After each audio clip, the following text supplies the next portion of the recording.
தேசம் பாரத் நேயர்களுக்கு அன்பு வணக்கம். இந்த வடிவேலு சொல்லுவார் இல்லைங்க, 8 தேம்பாறு ஓட்டம் அப்படி ஒரு சம்பவம் நடந்திருக்குது. அதாவது மூத்த காங்கிரஸ் தலைவர் திரு ராகுல் காந்தி அவர் வழக்கமாக போட்டியிட அவங்களுடைய குடும்ப தொகுதியான அமேதியில் இந்த முறையும் போட்டியிடுவார் அப்படின்னு சொல்லி பரவலாக எதிர்பார்க்கப்பட்டுச்சு. கேட்டால் உத்தரப்பிரதேச மாநிலத்தில் இருக்கிற அந்த அமேதி தொகுதி காங்கிரஸுக்கு வலுவான ஒரு அடித்தளம் உள்ள தொகுதி. ஒரு காலத்தில் அப்படி இருந்துச்சு. ஏன்னு கேட்டால் ராகுல் காந்தியுடைய தகப்பனார் ராஜீவ் காந்தி அந்த தொகுதியில் நின்று பல தடவை வெற்றி பெற்றுக்கிறாரு. அதே போல தான் 2014 வரைக்கும் இவரும் ராகுல் காந்தி நின்று வெற்றி பெற்றுக்கிறாரு. ஆனால் 2019 பாஜகவினுடைய அதிரடி பிரச்சார பீரங்கி ஸ்மிருதி இரானி அங்கே போட்டிக்கிட்டாங்க. ராகுல் காந்தி அப்போவுமே ஜெயிச்சிருவார் அப்படிங்கிற ஒரு அகங்காரத்தில் தான் இருந்தார். ஆனால் நடந்தது என்னன்னு கேட்டிங்கன்னா, சுமார் 55,000 வாக்குகள் வித்தியாசத்தில் ராகுல் காந்தி படுதோல்வியை சந்தித்தார். எங்கே? உத்தரப்பிரதேசத்தில் இருக்கிற அந்த குடும்ப தொகுதி, பாரம்பரிய காங்கிரசினுடைய தொகுதியான அமேதியில்.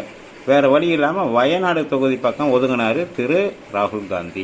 அந்த வயநாடு தொகுதியில், கேரள மாநிலத்தில் இருக்கிற அந்த வயநாடு தொகுதியில் முஸ்லீம்கள் 51% இருக்கிறாங்க. அதனால வேற வழியே இல்லை. முஸ்லீம்கள் எப்படி இருந்தாலும் பிஜேபி ஓட்டு போட மாட்டாங்க, பிஜேபி எதிர்த்து ஓட்டு போடணுங்கிறதுக்காக கண்டிப்பாக ராகுல் காந்திக்கு இந்த தடவையும் வாக்களிச்சிருவாங்கன்னு சொல்லி அங்கே களமிறங்கினார் திரு ராகுல் காந்தி. ஆனால் நடந்தது என்னவோ, கம்யூனிஸ்ட் கட்சியினுடைய மிக முக்கிய பொறுப்பாளர் ராணி ராஜா அவர்கள் அங்கே போட்டியிடாரு. இந்த முறை வயநாடு தொகுதியும் காலவாரியுமோ அப்படிங்கிற ஒரு சூழ்நிலையில் குழப்பத்தில் காங்கிரஸ் கட்சியினுடைய தலைமை மேலிடம் எல்லாமே ஒரு குழப்பத்தில் முடிவெடுக்க முடியாமல் திகச்சுக்கிட்டு இருந்தாங்க. ஆனால் மறுபடியும் இந்த தடவை அமேதி தொகுதியிலேயே ராகுல் காந்தி போட்டியிடுவார்னு சொல்லி காங்கிரஸ் கட்சியில் ஒரு பிரிவினர் உறுதியாக சொல்லிட்டு இருந்தாங்க.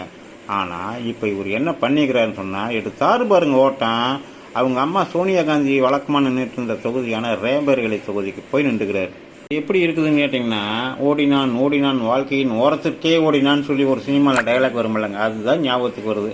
ஏன்னு கேட்டால், கடந்த சில வருடங்களாகவே நரேந்திர மோடி அவர்கள் என்ன சொல்லிட்டு இருக்கிறாருன்னா, காங்கிரஸ் முக்த் பாரத், அதாவது காங்கிரஸ் இல்லாத பாரதம் அப்படிங்கிற ஒரு கோஷத்தை முன் வச்சுட்டு இருந்தார்.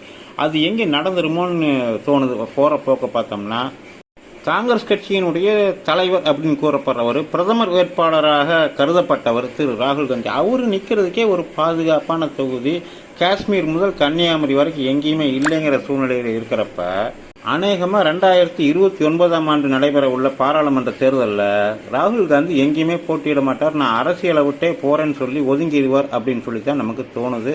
பொறுத்திருந்து பார்ப்போம். ரேபரேலி தொகுதியில் அவர் வெற்றி கொடி நாட்டுகிறாரா, இல்லை ஸ்மிருதி இரானியிடம் அமேதி தொகுதியில் அடைந்ததைப் போல படுதோல்வி அடைப்புகிறாரா என்று பொறுத்திருந்து பார்ப்போம்.